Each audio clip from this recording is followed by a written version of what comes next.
This is Henares making your day with part 41 of a book I wrote on Philippine history. Subject, the perversity of power. We continue to quote. Richard Nixon, U.S. President, all his life was a professional warmonger, McCarthyist, anti-communist. Yet, as President, Nixon did what Kennedy and Johnson dared not do without risk of impeachment: make peace with the communists, get the Americans out of Vietnam, and pursue a policy of détente with China and the Soviet Union. This complete role reversal is Nixon's crowning glory. What is the explanation for the perversity of power? Perversity, not perversion, which is a different meaning altogether, and obviously another story. Why? How? On the road to the presidency, every politician must be consistent.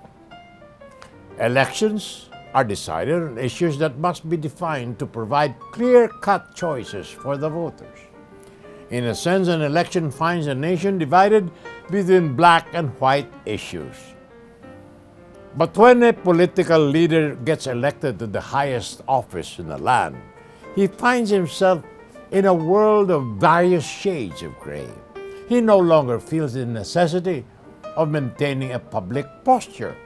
He does what has to be done, regardless of whether it jives with his public image.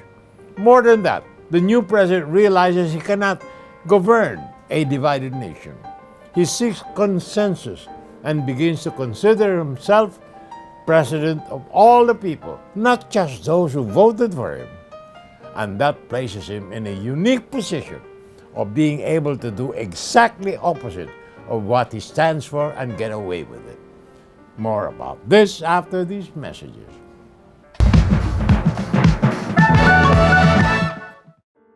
This is Henares making your day with part 41 of a book I wrote on Philippine history.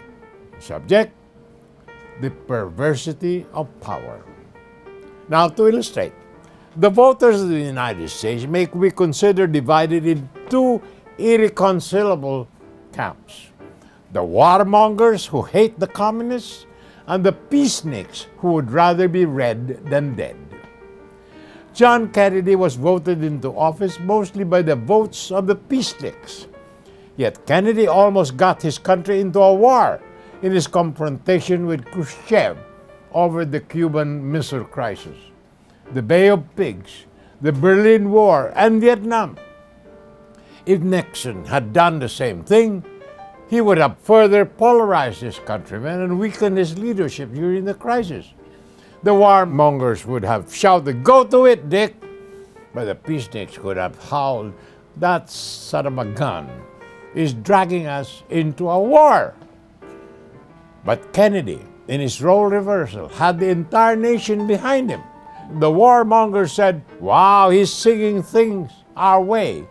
And the peaceniks said, "Well, Kennedy is our man. He would not do this unless it is absolutely necessary." When Nixon became president with the votes of the warmongers, it was his turn for a role reversal. Nixon, who all his life ranted and raved against the communists and drove them to the wall with his infamous Senate Investigating Committee, would make peace with the Reds. Nixon pursued a détente policy with Soviet Russia, came to terms with Red China, and withdrew from Vietnam. If Kennedy had done this, he would have polarized the nation and weakened his leadership. The peaceniks would have said, "Go, go, Jack!" But the warmongers would have said, "The son of a gun is selling us down the river." But Nixon had all the Americans behind him. When he managed a role reversal, the peaceniks said, "Wow!